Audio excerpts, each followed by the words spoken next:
नमस्कार दोस्तों, विशाल fit talks में आपका स्वागत है। कैसे हो आप सभी। आज हम बात करने वाले हैं एक ऐसे फाइनेंशियल ब्लास्ट के बारे में जो आज ग्लोबल मार्केट को लिटरली हिला रहा है। जापान जिसने पिछले 20-25 साल तक free money, zero interest rate policy चलाई, अब उस एरा को ऑफिशियली एंड कर दिया गया है जापान की तरफ से। और दोस्तों, इससे जो चेन रिएक्शन शुरू हुआ है वो सिर्फ जापान तक लिमिटेड नहीं है, वो US, India, stock market, crypto सब पर इसका असर पड़ रहा है। तो चलिए इसके पीछे की पूरी कहानी को सिंपल भाषा में एक लेवल ऊपर जाके समझते हैं। जापान का जीरो रेट एरा खत्म। जापान ने डेकेड्स तक इंटरेस्ट रेट नियरली 0% रखा क्योंकि उनकी इकोनॉमी स्लो थी, इन्फ्लेशन जीरो के आसपास था और देश आर्थिक मंदी की प्रॉब्लम फेस कर रहा था। इस लो रेट सिस्टम का एक बड़ा इफेक्ट हुआ। जापान दुनिया का सबसे बड़ा ग्लोबल लैंडर बन गया। उनके पास US bonds, Indian bonds, Singapore, Europe, crypto पैसा सब में फ्लो हुआ। लेकिन अब पिक्चर रिवर्स हो रही है। जापान का 10 ईयर बॉन्ड यील्ड 1.75% तक चला गया है और 2007 के बाद का ये अब तक का हाईएस्ट है। और ऐसा क्यों हुआ? क्योंकि जापान की न्यू पीएम सेनाई टकाइची एक 17 ट्रिलियन येन का मेगा स्टिमुलस अनाउंस कर रही है। डेट ऑलरेडी हाई है, मार्केट एकदम नर्वस मोड में है और यील्ड शूट अप हो रहा है। और इकोनॉमी की भी बात करें तो Q3 2025 में 1.8% तक हो गई है। तो इसके बाद गवर्नमेंट स्पेंडिंग बढ़ रही है पर इन्वेस्टर्स का ट्रस्ट डाउन जा रहा है। अब बात करते हैं मैक्रो लेवल शॉक की, जापान और यूएस के बारे में। अब सबसे इंपॉर्टेंट पार्ट है दोस्तों, दुनिया में एक मेजर इंडिकेटर होता है US Japan 10 year bond yield spread का। जब यूएस यील्ड हाई होती है और जापान यील्ड्स लो होती है तब जापानीज इन्वेस्टर्स फॉरेन मार्केट में पैसे इन्वेस्ट करते हैं। इसको बोलते हैं कैरी ट्रेड। जापान में चीप लोन लो, यूएस इंडिया में इन्वेस्ट करो और प्रॉफिट कमाओ। लेकिन जब जापान खुद अपनी यील्ड बढ़ा रहा है तो कैरी ट्रेड उल्टा चल रहा है, पैसा जापान वापिस लाया जा रहा है।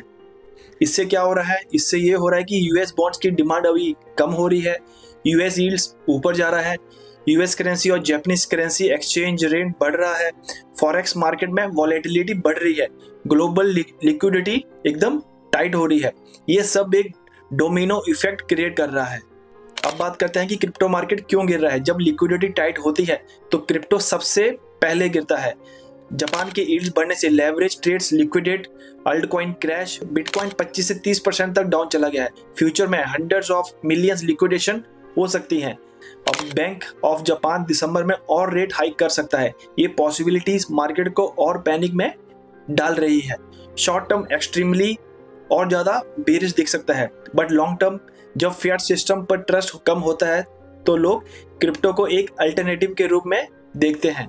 अब बात करते हैं कि यूएस पे असर की। जापान हिस्टोरिकली यूएस ट्रेजरी का एक मेजर बायर था। जब जापान में ही 1.75% यील्ड मिल रही है तो यूएस बॉन्ड्स की डिमांड नेचुरली कम होगी।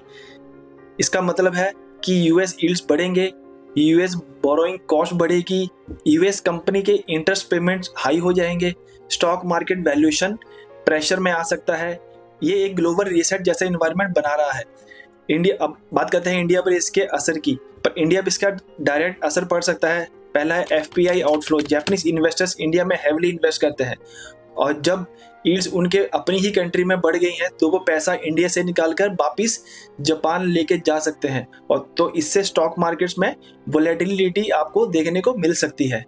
तो स्टे अलर्ट। तो दूसरा है बोरोइंग कॉस्ट हाई।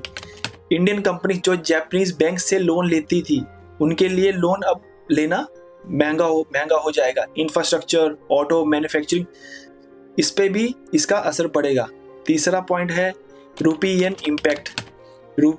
इम्पैक्ट। येन स्ट्रांग होगा, जापान से इंपोर्ट होने वाली मशीनरी, टेक्नोलॉजी, ईवी पार्ट्स और ज़्यादा महंगे हो जाएंगे तो इससे इन्फ्लेशन पे और ज़्यादा प्रेशर बढ़ सकता है। नेक्स्ट पॉइंट है risk of mood in India. जब ग्लोबल मनी टाइट होता है इंडिया जैसी इमर्जिंग इकोनॉमी सबसे पहले हिट होती हैं। नेक्स्ट पॉइंट है opportunity window. Japan ageing society है, वर्कफोर्स का शॉर्टेज है। इंडिया के लिए tech transfer, joint venture, robotics, EV, infra में बड़ा मौका मिल सकता है इंडियंस को।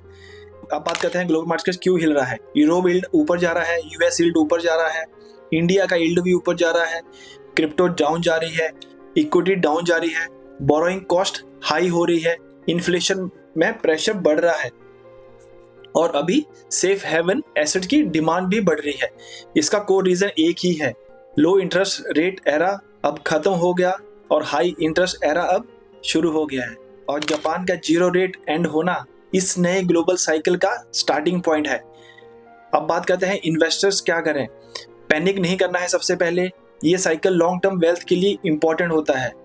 कैश रिजर्व रखो, SIP अपनी कंटिन्यू रख सकते हो, हाई क्वालिटी स्टॉक्स होल्ड करो, लेवरेज लेना एकदम ही अवॉइड कर दो, क्रिप्टो में सिर्फ स्ट्रॉन्ग कॉइन्स पे ही फोकस करो, मीम कॉइन पे फोकस हटा दो अपना, गोल्ड में थोड़ा हेज करके चलो, डॉलर एक्सपोजर बेनिफिशियल हो सकता है। तो दोस्तों जापान का जीरो रेट एरा एंड होना कोई छोटी बात नहीं, ये 2025 का सबसे बड़ा फाइनेंशियल टर्निंग पॉइंट हो सकता है और इसका असर आपको stock market, crypto, India, US हर जगह आपको देखने को मिलेगा। अगर आपको आज की एनालिसिस पसंद आई हो तो लाइक कर देना, वीडियो को शेयर जरूर करना और सब्सक्राइब करना ना भूलें विशाल फिन टॉक्स को, और कमेंट में जरूर बताएं क्या आप इस ग्लोबल शिफ्ट के लिए फाइनेंशियली रेडी हो। मिलते हैं नेक्स्ट वीडियो में। Stay informed, stay aware. मैं हूं विशाल, साइनिंग ऑफ। Thank you.